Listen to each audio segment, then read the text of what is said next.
لو یطیعکم فی کثیر من الامر لعنتم، اگر وہ تمہاری بات مانے، اطاعت کریں اکثر معاملات میں، تو تم مشکل میں پڑ جاؤ گے۔ دیکھیے یہ بھی انسانی فطرت کا ایک تقاضا ہے،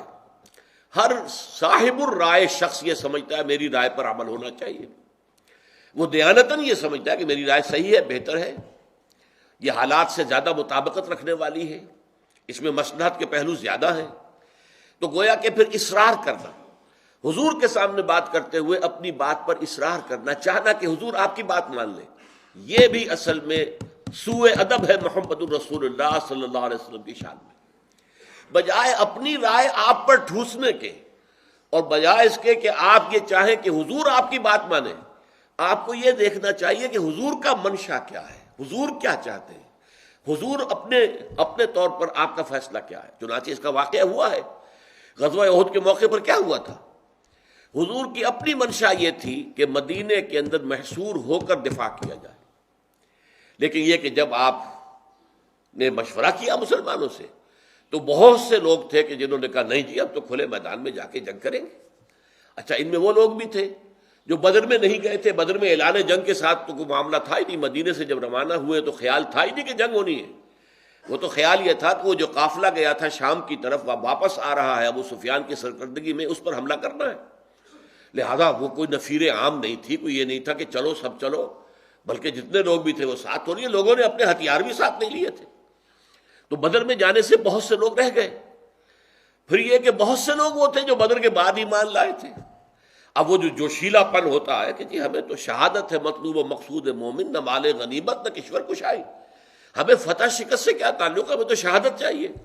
حضور ہم بزدلوں کی طرح بیٹھ کر گھروں کے اندر دبک کر یا دیواروں کے پیچھے سے دفاع کریں؟ نہیں، ہم کھلے میدان میں جائیں گے، لڑیں گے، اور اگر شہادت ملتی ہے تو ہم خوش آمدید کہیں گے، اسے ویلکم کہیں گے۔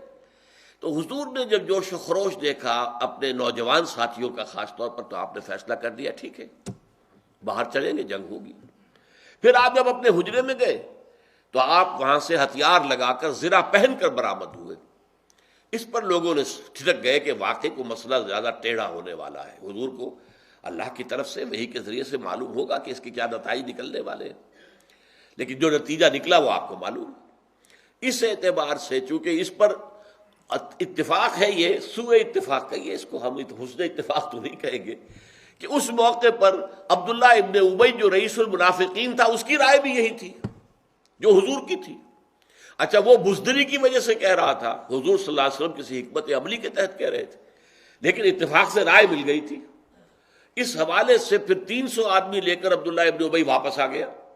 جبکہ صبح کے وقت جو ہے وہاں سب بندی ہوئی ہے، اور اس سے ظاہر بات ہے کہ ایک بڑا نفسیاتی طور پر مسلمانوں کے لیے جو دھچکا لگانے والی بات تھی وہ ہو گئی۔ 1000 میں سے 300 کی نفری واپس۔ اگر وہ اندر ہی ہو کر رہ کر مقابلہ ہوتا تو ایسی صورتحال کو پیش نہ آتی۔ بہرحال اس معاملے کو تفصیل میں تو صرف مثال کے طور پر میں نے عرض کیا ہے، اصل بات کیا ہے کہ یہ ایٹیچیوڈ ہونا چاہیے کہ آپ یہ دیکھیں کہ حضور کا منشا کیا ہے۔